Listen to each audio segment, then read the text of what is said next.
Subscribe करें ideal progressive school के YouTube channel को और वीडियो अच्छी लगे तो लाइक और शेयर करें और बेल आइकन को दबाना ना भूलें ताकि इस चैनल पर अपलोड होने वाले सारे वीडियो सबसे पहले आपके पास पहुंच सके। प्यारे बच्चों, आज पुनः आप सबों का आइडियल प्रोग्रेसिव स्कूल के यूट्यूब चैनल पर बहुत बहुत स्वागत है। और आज आप देख रहे हैं यूनिटी मेथड पार्ट 5 प्रश्नावली का क्वेश्चन नंबर 21। क्वेश्चन नंबर 21 में दो बिजली के खंभों के बीच की दूरी 110 मीटर है। आप जानते हैं बिजली के खंभों के बारे में, आप प्रैक्टिकल जानिए उसको।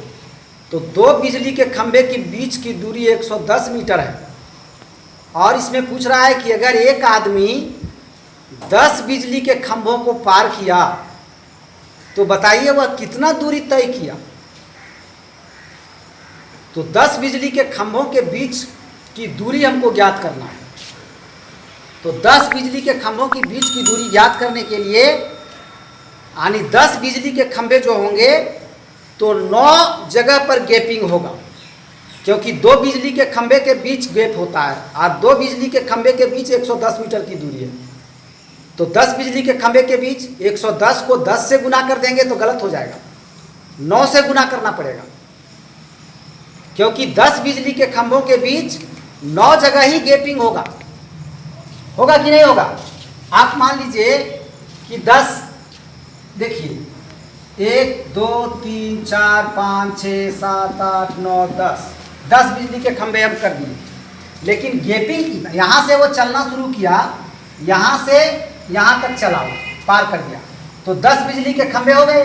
अब गैपिंग कितना जगह है, देखिए 1 जगह 2 3 4 5 6 7 8 9 ही जगह तो है। यानी आपका यहाँ से यहाँ की दूरी 110 की भी, फिर यहाँ से यहाँ की 110, फिर 110, तो 110 वाला वो 9 दूरी को पार किया है। ठीक है, इसलिए इसको हम एक ही नियम में देखिए लिखे हैं, चूंकि दो बिजली के खंभों की बीच की दूरी बराबर 110 मीटर, इसलिए 10 बिजली के खंभों की बीच की दूरी बराबर 10 माइनस 1 ब्रैकेट में गुने 110। 10 में 1 माइनस करना पड़ा, क्यों? क्योंकि बीच की दूरी 9 ही बार होगा। 10 खंभे गाड़े जाएंगे तो 9 बार होगा उसकी बीच की दूरी, इसलिए 9 गुने 110 बराबर 990 मीटर। यानी वह आदमी 990 मीटर की दूरी वो तय किया। नेक्स्ट क्वेश्चन है, 3 बिल्ली 3 चूहे को 3 मिनट में खाती है, तो एक बिल्ली एक चूहा को कितने समय में खाएगी। ठीक है, 3 बिल्ली 3 चूहे को 3 मिनट में, ठीक, 3 बिल्ली है और 3 चूहे भी हैं। ये हो गया चूहा मान लो, और ये तीनों मिलकर ये तीनों को 3 मिनट में खाती है, तो एक बिल्ली एक चूहा को कितने मिनट में खाएगी। प्रैक्टिकल भी आप देख सकते हैं, क्योंकि जब 3 बिल्ली थी तो 3 चूहे थे और जब खाने लगे तो एक चूहा ही तो सबको हिस्सा हुआ, क्या एक चूहा हिस्सा हुआ, तो इसका मतलब एक बिल्ली को एक चूहा खाने में ही 3 मिनट लगा, इसको भी लगा 3 मिनट, इसको भी 3 मिनट, और 3 मिनट में तीनों चूहे खत्म हो गए, क्योंकि एक बिल्ली एक चूहे को खाए हैं। ये हो गया आपका अनौपचारिक तरीके से। और आप इसे बनाएंगे कैसे, एक एक नियम के अनुसार आप आइए। तो हम पहले लिख दिए, चूंकि मैं 3 बिल्ली 3 चूहे को 3 मिनट में खाती है। ठीक है, निकालना है हमको एक बिल्ली एक चूहे को कितने मिनट में खाएगी। तो जब 3 बिल्ली 3 चूहे को 3 मिनट में खाती है तो एक बिल्ली एक चूहे, तो एक एक करके हम इसका डिसीजन लेंगे। अगर हम पहले यहाँ पर 1 करते हैं, अगर यहाँ पर 1 कर दें और यहाँ पर रहने दें, तो अगर 3 बिल्ली 3 चूहे को 3 मिनट में खाती है तो एक बिल्ली 3 चूहे को कितना मिनट में खाएगी। एक बिल्ली 3 चूहे को अगर खाना पड़े तो उसको ज़्यादा टाइम लगेगा कि नहीं। ठीक है, अगर बिल्ली एक ही हो जाए और चूहे 3 रहे ही तब उसे ज़्यादा टाइम लगेगा, इसलिए उसके लिए होगा 3 गुने 3। ये 3 से ये 3 गुना हो रहा है, समझ रहे हैं। इस 3 के साथ ये 3 गुना हो रहा है, क्योंकि अगर एक बिल्ली हो जाएगी तो समय उसको ज़्यादा लगेगा, इसलिए 3 गुने 3 उसके लिए हुआ। अब यहाँ पर आप छोड़ दीजिए, अब इसको आप मान लीजिए 3 और इसको 1 कीजिए। अगर 3 बिल्ली 3 चूहे को 3 मिनट में खाती है तो 3 बिल्ली 1 चूहे को, 3 बिल्ली मिलकर अगर 1 चूहा को खाएगी तो समय ज़्यादा लगेगा कि कम लगेगा? कम लगेगा। इसलिए ये 3 यहाँ इसके साथ भाग हो गया, ये 3 गुना हुआ और ये 3 भाग हो गया, क्योंकि 3 बिल्ली मिलकर 1 चूहे को अगर खाएगी तो समय कम लगेगा, इसलिए ये भाग हो गया। तो 1 3 हो गया गुना और 1 3 हो गया भाग, तो 3 3 कट गया, तो 3 मिनट इसका आंसर हो गया। और ऐसे भी आप देखे थे प्रैक्टिकल रूप में जब यहाँ पर बना के दिखाए थे, क्योंकि एक एक बिल्ली को एक एक चूहा हिस्सा हुआ और 3 मिनट में ख़त्म किए उन लोग, इसका मतलब एक बिल्ली एक चूहा को 3 मिनट में खा पाती है। उसी में क्वेश्चन में ही उत्तर दिया हुआ है। अब यहाँ पर है आपका 23 नंबर में, यदि गाड़ी की चाल 10 मीटर प्रति सेकेंड है, देखिए ये प्रति का ये जो चिन्ह है तिरछा प्रति पर आ जाता है, इसको 10 मीटर प्रति सेकेंड हो तो उस गाड़ी द्वारा 1 घंटा में तय की गई दूरी ज्ञात करें। यानी गाड़ी की चाल है 10 मीटर प्रति सेकेंड, मतलब 1 सेकेंड में वो गाड़ी 10 मीटर तय करती है। 1 प्रति सेकेंड का मतलब ये हुआ 1 मीटर में 10 सेकेंड, 1 सेकेंड में 10 मीटर, 1 सेकेंड में वो 10 मीटर तय करती है, तो 1 घंटा में कितनी दूरी तय करेगी? तो पहले घंटा को हम सेकेंड बना लेंगे, ठीक है।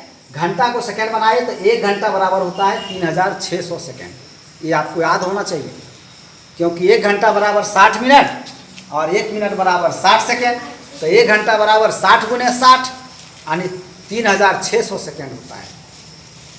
तो इसका मतलब अब आपका क्वेश्चन बन गया कि जब गाड़ी 1 सेकेंड में 10 मीटर तय करती है तो 3600 सेकेंड में कितना तय करेगी? पूछा है 1 घंटा में कितना तय करेगी, लेकिन 1 घंटा को भी हम सेकेंड बना दिए क्योंकि चाल इसका सेकेंड में दिया हुआ है। तो अब क्वेश्चन बन गया आपका 1 सेकेंड में 10 मीटर तो 3600 सेकेंड में कितना, तो गुना हो जाएगा। वही यहाँ पर लिखे हैं, चूंकि 1 सेकेंड में गाड़ी द्वारा तय की गई दूरी बराबर 10 मीटर, इसलिए 3600 सेकेंड में, जब 1 सेकेंड में करती है 10 मीटर तो 3600 सेकेंड में ज़्यादा नहीं करेगी, इसलिए गुना हो गया। 10 गुने 3600 तो आ गया आपका 36,000 मीटर।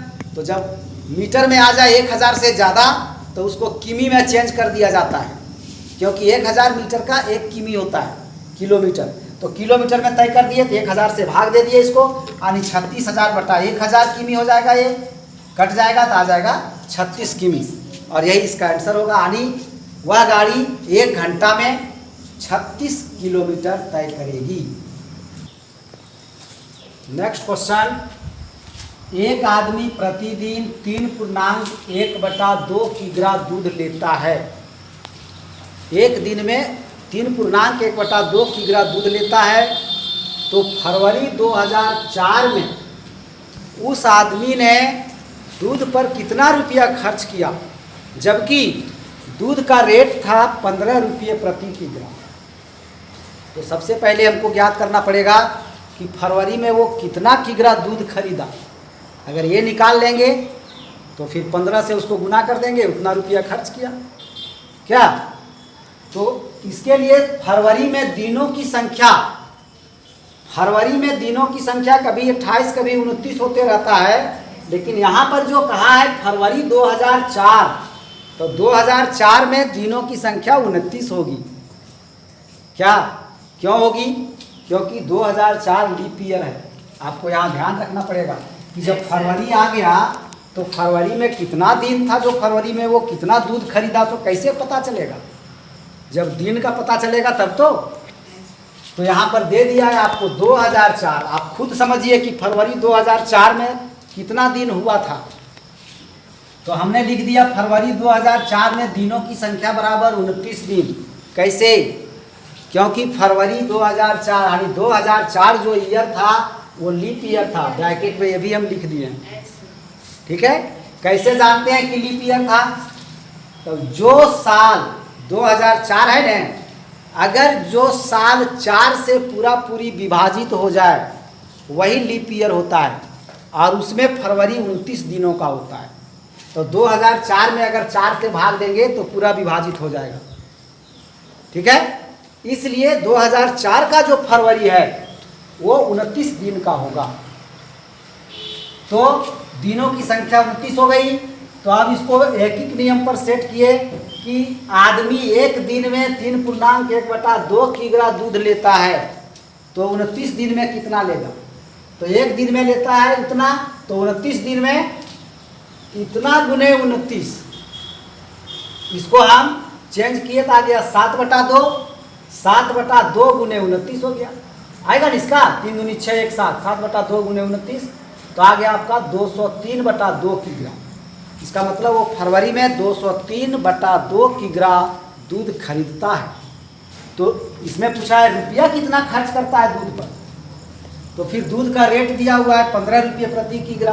वही हम यहाँ लिखे कि चूंकि 1 किग्रा दूध का मूल्य बराबर 15 रुपये, इसलिए 203/2 किग्रा, क्योंकि 203/2 किग्रा ही वो खरीदा है फरवरी में, उतना का मूल्य वो कितना चुकाया होगा, तो इतना का हो गया 15 गुने 203/2, तो आ गया आपका 3045/2, कहीं कटा उटा नहीं, ठीक है। इसको दशमलव में चेंज किए तो आ गया 1522.50 रुपये, यानी फरवरी में वो दूध पर इतना रुपये खर्च किया है, ठीक है।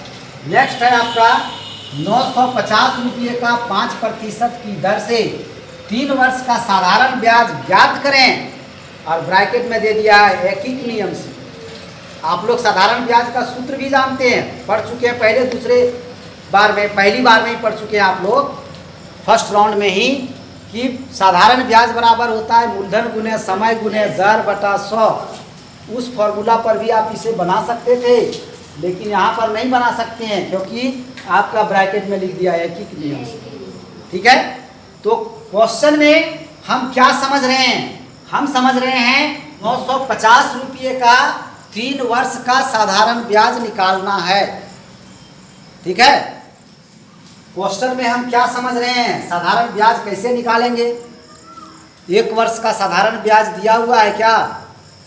नहीं दिया हुआ उस तरह से।